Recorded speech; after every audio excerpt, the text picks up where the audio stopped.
নমস্কাৰ প্ৰতিগৰাকী দৰ্শকক স্বাগতম জনাই অসমৰ লগতে ভাৰতবৰ্ষৰ বহুকেইটা গুৰুত্বপূৰ্ণ খবৰ লৈ আহিছো।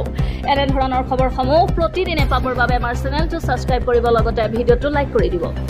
এটা আগবঢ়াইছো আজি সন্ধিয়াৰ প্ৰথমটি খবৰ। এদিন মিয়া নাইকিয়া হলেই অচল হৈ পৰিব গুৱাহাটী। হিমন্ত বিশ্ব শৰ্মাৰ অনুষ্ঠানত কাম কৰা মানুহখিনিও মিয়া। এদিন মিয়া নাইকিয়া হলেই অচল হৈ পৰিব গুৱাহাটী। মুখ্যমন্ত্ৰী হিমন্ত বিশ্ব শৰ্মাৰ অনুষ্ঠানত কাম কৰা মানুহখিনিও মিয়া। গুৱাহাটীত মিয়াই মূৰৰ খাম মাটিত পেলাই কষ্ট কৰি কাম কৰে। হিমন্ত বিশ্ব শৰ্মাই 5 দিন মিয়াই কাম কৰিব নালাগে বুলি কওক। মিয়া নহলে গুৱাহাটী কেনেকৈ চলে আমিও চাই ল'ম। মুখ্যমন্ত্ৰীক চেলেঞ্জ কংগ্ৰেছৰ মুখপাত্ৰ মহচিন খানৰ। মুখ্যমন্ত্ৰী হিমন্ত বিশ্ব শৰ্মাক বুলডোজাৰ ৰজাই খা। মিয়াই গুৱাহাটীত শ্ৰম কৰিব আহে, শিক্ষা ল'বলৈ আহে। মিয়াই গুৱাহাটীত বেদখল কৰিবলৈ নাহে। মিয়াই মাটি ফালি ওলোৱা নাই। মিয়া অসমৰ হয়, প্ৰকৃত ভাৰতীয় নাগৰিক হয়। মিয়াক ৰাষ্ট্ৰহীন কৰাৰ পৰিকল্পনা চলি আছে।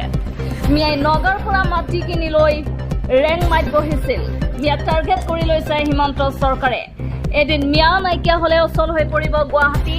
মুখ্যমন্ত্ৰী হিমন্ত বিশ্ব শৰ্মাৰ অনুষ্ঠানত কাম কৰা মানুহখিনিও মিয়া। গুৱাহাটীত মিয়াই মূৰৰ ঘাম মাটিত পেলাই কষ্ট কৰি কাম কৰে। হিমন্ত বিশ্ব শৰ্মাই 5 দিন মিয়াই কাম কৰিব নালাগে বুলি কওক। মিয়া নহলে গুৱাহাটী কেনেকৈ চলে আমিও চাই ল'ম।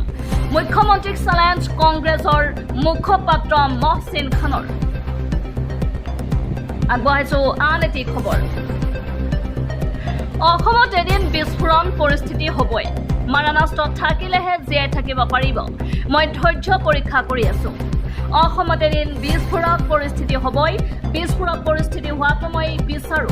পৰিস্থিতি বিস্ফোৰক হলে আমাৰ মানুহবোৰে কেনেকৈ জীয়াই থাকিব? মাৰাণাস্ত্ৰ থাকিলেহে জীয়াই থাকিব পাৰিব। সেইকাৰণে আমি খিলঞ্জীয়াক মাৰাণাস্ত্ৰৰ লাইচেন্স দিম। অসমীয়া মানুহবোৰে এতিয়া জীয়াই থাকিবলৈ শিকিছে আৰু অসমীয়া মানুহবোৰে জীয়াই থাকিব শিকিবই লাগিব। আন্দোলন কৰি অসমীয়া মানুহ জীয়াই নাথাকে। ধৈৰ্যৰ মই পৰীক্ষা কৰি আছো। কিমান ধৈৰ্যৰ পৰীক্ষা কৰিব লাগে কৰি থাকিম, আপত্তি নাই। কিন্তু মোৰ এটা লক্ষ্য আৰু উদ্দেশ্য আছে। মুখ্যমন্ত্ৰী হিমন্ত বিশ্ব শৰ্মাৰ মন্তব্য, অসমত এদিন বিস্ফোৰক পৰিস্থিতি হ'বই। বিস্ফোৰক পৰিস্থিতি হোৱাটো মই বিচাৰো। পৰিস্থিতি বিস্ফোৰক হলে আমাৰ মানুহবোৰ কেনেকৈ জীয়াই থাকিব? বিস্ফোৰক পৰিস্থিতি হোৱাটো ময়ো বিচাৰো। মাৰাণাস্ত্ৰ থাকিলেহে জীয়াই থাকিব পাৰিব। পৰিস্থিতি বিস্ফোৰক হলে আমাৰ মানুহবোৰ কেনেকৈ জীয়াই থাকিব? যদিহে মাৰাণাস্ত্ৰ থাকে তেনেহলে জীয়াই থাকিব পাৰিব।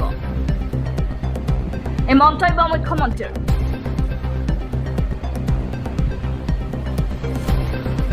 জানে এটি খবৰ। গোৱালপাৰাৰ উচ্ছেদক লৈ জাননী জাৰি সৰ্বোচ্চ ন্যায়ালয়ৰ। প্ৰশাসনৰ বিৰুদ্ধে ন্যায়ালয়ক অৱমাননা কৰাৰ অভিযোগ। সৰ্বোচ্চ ন্যায়ালয়ত গোৱালপাৰাৰ উচ্ছেদৰ প্ৰসংগ। ৰাজ্য প্ৰশাসনৰ বিৰুদ্ধে ন্যায়ালয়ক অৱমাননা কৰাৰ অভিযোগ। গোৱালপাৰাৰ উচ্ছেদৰ সময়ত মানি চলা নাছিল ন্যায়াধীশ বি আৰ গাভাইডৰ নিৰ্দেশনাৱলী। 37759/2025 নম্বৰত IPL দাখিল সুপ্ৰিম কোৰ্টত। শুনানি গ্ৰহণ কৰে সৰ্বোচ্চ ন্যায়ালয়ৰ মুখ্য ন্যায়াধীশে। শুনানিৰ পাছতে জাননী জাৰি উচ্চতম ন্যায়ালয়ৰ। শুনানি গ্ৰহণ কৰে সৰ্বোচ্চ ন্যায়ালয়ৰ মুখ্য ন্যায়াধীশে। শুনানিৰ পাছতেই জাননী জাৰি উচ্চতম ন্যায়ালয়ৰ। অসম চৰকাৰৰ মুখ্য সচিব, গোৱালপাৰা জিলা প্ৰশাসন SP জিলায়ুক্ত চক্ৰ বিষয়ালৈ জাননী জাৰি সৰ্বোচ্চ ন্যায়ালয়ত। গোৱালপাৰাৰ উচ্ছেদৰ প্ৰসংগ। ৰাজ্যৰ প্ৰশাসনৰ বিৰুদ্ধে ন্যায়ালয়ক অৱমাননা কৰাৰ অভিযোগ। ৰাজ্যৰ প্ৰশাসনৰ বিৰুদ্ধে ন্যায়ালয়ক অৱমাননা কৰাৰ অভিযোগ।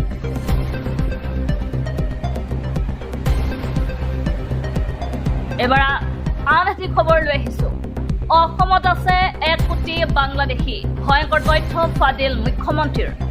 অসমলৈ জাকে জাকে আহি আছে বাংলাদেশী। উচ্ছেদৰ মাজতে বাংলাদেশী প্ৰবচনকাৰীলৈ ভয়ংকৰ তথ্য। আনুষ্ঠানিকভাৱে মুখ্যমন্ত্ৰী হিমন্ত বিশ্ব শৰ্মাই দাঙি ধৰিলে এই তথ্য। লোকপ্ৰিয়লৰ পৰিসংখ্যা মতে অসমত আছে 1 কোটি বাংলাদেশী। 2011 লোকপিয়ল মতে অসমত মুছলমান জনসংখ্যা 34%। ইয়াৰে 31% হৈছে বাংলাদেশী প্ৰজননকাৰী 34% কেৱল 3%হে খিলঞ্জীয়া মুছলমান একে লোকপিয়ল মতে 2011ত অসমত মুঠ জনসংখ্যা আছিল 3,12 লাখ যদি 31% প্ৰব্ৰজনকাৰী হয় তেন্তে বাংলাদেশী হ'ব 1 কোটি 2021 পৰা 2031 চনলৈ ইয়াৰ সংখ্যাৰ তথ্য অসমলৈ চাকে চাকে আহি আছে বাংলাদেশী আগবঢ়াই যোৱা নীতি খবৰ কামাখ্যাৰ বুকুত মিয়াৰ দপদপনি মিয়াৰ দখলত থকা আদিংগিৰি সূৰ্য পাহাৰত চলিব বুলডোজাৰ গুৱাহাটীৰ আদিংগিৰি সূৰ্য পাহাৰত চলিব উচ্ছেদ অভিযান এফালৰ পৰা বুলডোজাৰ চলাই ভাঙি পেলোৱা হ'ব ঘৰ দুৱাৰ বেদখলকাৰীক 7 দিনৰ সময়সীমা বান্ধি দিলে প্ৰশাসনে আদিংগিৰি সূৰ্য পাহাৰত একাংশ সন্দেহজনক লোকে ভূমি দখল কৰি সাজিছিল ঘৰ মাদ্ৰাছা আদিংগিৰি পাহাৰত সন্দেহজনক লোকৰ বসতি সাজিছে মছজিদ মাদ্ৰাছা আদিংগিৰি পাহাৰত সন্দেহজনক লোকৰ বসতি সাজিছে মছজিদ মাদ্ৰাছা গুৱাহাটী মহানগৰীৰ এই অঞ্চলৰ পৰা দেখা যায় শৰাইঘাট দলং বৰখাপাৰা ক্ৰিকেট ষ্টেডিয়াম এঘৰ দুঘৰ নহয় প্ৰায় 300 লোকে বসতি স্থাপন কৰিছে পাহাৰটোত কামাখ্যাৰ বুকুত মিয়াৰ দপদপনি সূৰ্য পাহাৰৰ নাম সলাই কুদৰতপুৰ নামাকৰণ কৰি সাজিলে মছজিদ সূৰ্য পাহাৰৰ নাম সলাই কুদৰতপুৰ নামাকৰণ কৰি সাজিলে মছজিদ আদিংগিৰি পাহাৰ এতিয়া মিয়াৰ দখলত আগবঢ়াই যোৱা নীতি খবৰ গৰমৰ প্ৰকোপত আৰক্ষী কনিষ্টবল হিতেশ্বৰ কলিতাৰ মৃত্যু অগ্নিকুণ্ডত পৰিণত ৰাজ্য অত্যাধিক গৰমৰ বাবে হাৰাশাস্তি ৰাইজৰ গৰমৰ প্ৰকোপত গুৱাহাটীত মৃত্যু আৰক্ষীৰ ৰাজপথতে ঢলি পৰি মৃত্যু কনিষ্টবল হিতেশ্বৰ কলিতাৰ মহানগৰীৰ দীঘলী পুখুৰীতে শোকাবহ ঘটনাস্থলীত উপস্থিত 5 বছৰ আৰক্ষীৰ দল অগ্নিকুণ্ডত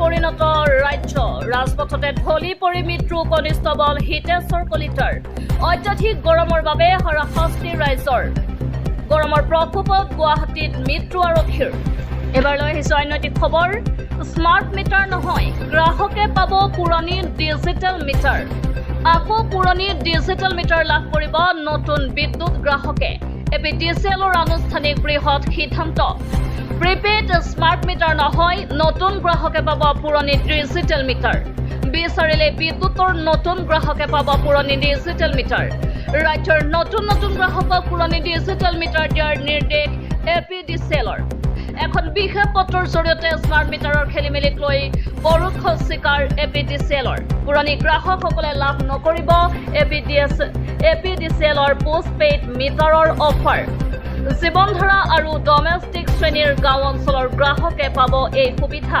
দেশজুৰি স্মাৰ্ট মিটাৰৰ অত্যাধিক বিল অহাক লৈ প্ৰতিবাদ কৰাৰ পাছতে বহু ৰাজ্যৰ চৰকাৰে লৈছে বিশেষ সিদ্ধান্ত ইতিমধ্যে প্ৰতিবাদৰ পাছতে পশ্চিমবংগই বাতিল কৰিলে প্ৰিপেইড মিটাৰ বিগত 17 জুনত এপিডিচিএলৰ সঞ্চালক মণ্ডলে বৈঠকত লৈছিল এই সিদ্ধান্ত আকৌ পুৰণি ডিজিটেল মিটাৰ লাভ কৰিব নতুন বিদ্যুৎ গ্ৰাহকে